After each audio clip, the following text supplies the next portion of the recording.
कैलाश वाले को बताना, डमरू वाले को नंदी दे देना संदेश, मेरा वो डमरू वाले को। भगवान शंकर के द्वारपाल हैं नंदी भगवान। और आप देखिए नंदी के कान में कुछ बोला जाता है। नंदी के कान में जो बोलने की प्रथा है वो इसीलिए है। नंदी भगवान शंकर के सबसे स्पेशल सलाहकार भी हैं और द्वारपाल भी हैं। द्वारपाल दुनिया में सबसे अच्छे भगवान कृष्ण के, भगवान विष्णु के और शिव जी के ही माने गए हैं। इसीलिए आज से एक और ज्ञान लो कि जब भी किसी महादेव के मंदिर में जाएंगे, नंदी होगा तो उसके कान में जरूर कहना कि मेरा पाप बता देना महाराज, मैं तो सब छुपा के लाया हूं और छुपा के ले जा रहा हूं, अपने दोष नहीं बता रहा किसी को, सारे दुनिया से अपने दोषों छुपा रहा हूं, पर हे नंदी बाबा मेरे दोषों को शंकर भगवान को बता देना, क्योंकि बिना उनके यो अस्मान द्वेष्टियम वयम दिस्मस्ताम भोजम्बे दद्मा, बिना शंकर भगवान की दाढ़ में आए हुए मेरा पाप नष्ट नहीं होगा। शंकर भगवान जिसे चबा लेते हैं तभी नष्ट होता है। तो हे नंदी बाबा मेरा दोष, मेरा अवगुण, मेरा पाप सब्जी को बताओ, कृपा कर दो, उन्हें बता दो कि दाल में काला है, दाल में पत्थर है, उनके सहस्त्र नेत्र हैं, उससे वो मेरा कल्याण करेंगे। इसीलिए ये पंक्ति गुनगुनाई है मैंने कथा के माध्यम से। अरे नंदी दे देना संदेश,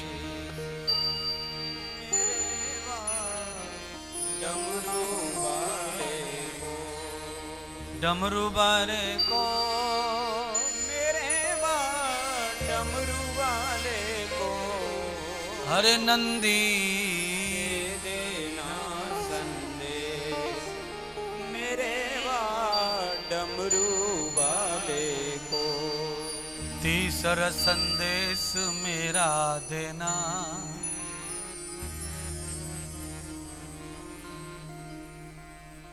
तीसरा संदेश मेरा देना, जाकर भोले से तुम कहना। तीसरे में क्या संदेश भेजा है किसी भक्त ने? भगवान शिव जी से कहना कि मुझे कभी दूर न करना, मुझे हमेशा नजदीक लेना। तीसरा संदेश मेरा कहना, शिव जी मेरा तीसरा संदेश सुन लेंगे तो मेरा क्या होगा, उससे मेरा लाभ हो जाएगा। नंदी ने पूछा क्या है तीसरा संदेश, क्या बताऊं? तो कहा महाराज जाकर कहना कि कबहू दूर न मुझको करना, मुझे ही अपने चरणों में धरना। बस ये मेरा तीसरा संदेश है कि हे नंदी बाबा तुम्हारी कृपा से भगवान शंकर मुझे चरणों में ले लें, बस यही मेरा संदेश है। देखिए आदमी सिफारिश भी करता है तो चरणों में लेने की सिफारिश कोई नहीं करता। अगर सिफारिश भी कोई करता है तो किस बात की करता है कि भाई महाराज सिफारिश कर दो, हमें वहाँ जगह मिल जाए, हमें वहाँ वीआईपी दर्शन मिल जाए, हमें पीछे के गेट से चले जाएं, भीड़ भाड़ से बच जाएं, ये हो जाए। इस तरह की सिफारिश लोग करते हैं, पर ये कोई नहीं कहता कि भगवान नंदी से कह दो हमें चरण प्राप्त हो जाए भगवान के, हमारे पाप और दोष सब भगवान को पता चल जाए, ऐसा भगवान के साथ संदेश भेज दो। ये बड़ा अच्छा लगा मुझे ये पंक्तियां। इन पंक्तियों से क्या है, आदमी समर्पित हो रहा है भगवान के लिए, और समर्पण ही मुक्ति का मार्ग है।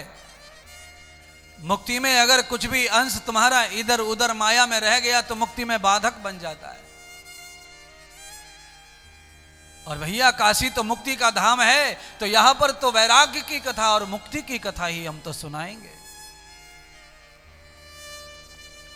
बाकी धामों में, बाकी तीर्थों में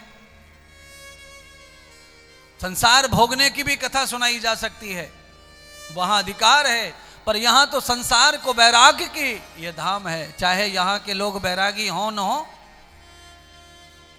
पर यहां बैरागियों का वास है, यहां तांत्रिकों का वास है, यहां अघोरियों का वास है, यहां भूत का वास है। ये नगरी वैराग्य और ज्ञान की पूरी प्रवाहनी है। यहां तो सब पैदा होता है। ज्ञान यहां से प्रकट हुआ है, वैराग्य यहां से प्रकट हुआ है। स्वयं भगवान नारायण यहां तप करने आए हैं अपने चक्र को लेकर के, स्वयं ब्रह्मा यहां यज्ञ करने आए हैं। दोनों ही देवता यहां पधारे हैं यज्ञ करने के लिए, तप करने के लिए महाराज।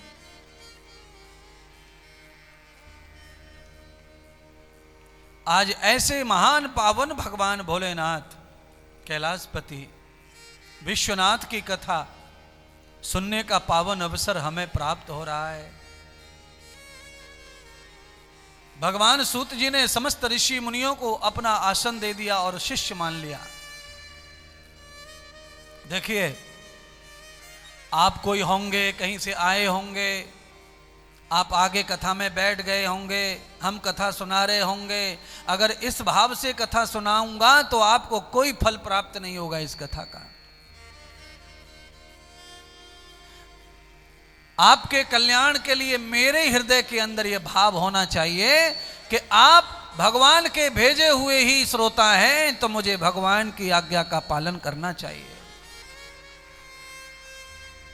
बिना भगवान की इच्छा के कोई कहीं आता जाता नहीं है, क्योंकि संसार में कोई पत्ता, कोई फूल, कोई घास का तिनका तक भगवान की इच्छा के बगैर गति नहीं करता है। तो हम कहां कथा सुनाएंगे तुमको और कहां तुम हमारी कथा सुनोगे। ये सब प्रभु की मेहरबानी, परमात्मा की मेहरबानी, सदगत पर मेहरबानी।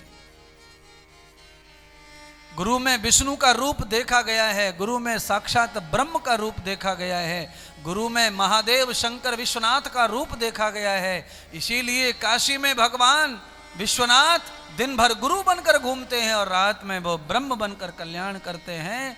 ये मैंने जब सुना, जाना यहाँ किसी के मुंह से, तब मैंने विश्वास किया ये सच बात है।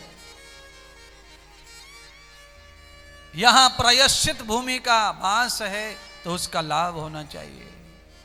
आपके जीवन में एक एक दिन किया हुआ जो कर्म है, उसका प्रायश्चित करने के लिए आप कथा सुन रहे हैं। ऐसा संकल्प ले लो 7 दिन के लिए, आप यहाँ जो भी कदम उठाएंगे, पूजा का, पाठ का, गंगा नहाने का, दान का, उस सब में एक ही भाव रखो, और वो भाव है कि हमारे कर्म का प्रायश्चित हो जाए, प्रायश्चित हो जाए, प्रायश्चित हो जाए। अगर जिंदगी के कर्मों का प्रायश्चित हो जाता है तो आदमी को फिर कोई दूसरे नरक में, स्वर्ग में जाने की जरूरत नहीं पड़ती है। वो कैलाशपति का हो जाता है, वो भगवान शंकर का हो जाता है। प्रायश्चित के बाद कोई स्थान नहीं रह जाता है, न जन्म का, न मरण का, न नरक का, न स्वर्ग का। जो कुछ रह जाता है वो एक ही रह जाता है, वो है मुक्ति। उसके लिए भगवान श्री सूत जी ने सबको अपना शिष्य मान लिया। शिष्य हो जाना, शिष्य बन जाना और शिष्य मान लेना सब अलग अलग है। कभी कभी शिष्य कोई कोई हो जाता है, पर गुरु नहीं मानते उसे शिष्य, पर उसके शिष्य हो जाने से भी उसका कल्याण हो जाता है। द्रोणाचार्य ने एकलव्य को शिष्य माना नहीं था, पर वो शिष्य हो गया था, और शिष्य हो जाने की वजह से गुरु ने शिष्य नहीं माना, शिष्य हो गया तो अर्जुन जैसा प्रतापी बन गया, अर्जुन जैसा धनुर्धर बन गया, अर्जुन जैसा तेज तार बाण चलाने वाला बन गया, अर्जुन की तरह ही निशानेबाज बन गया। और कभी कभी गुरु शिष्य मानते हैं किसी को, पर वो शिष्य होता नहीं है, तो लाभ उसको फिर भी प्राप्त हो जाता है।